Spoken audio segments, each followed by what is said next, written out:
Wow.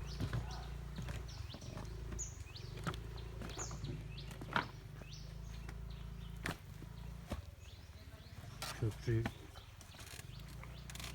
bambulardan oluşan bir köprü. Şimdi buraya geçiyorum. Bir elle de çekim yapmaya çalışıyorum.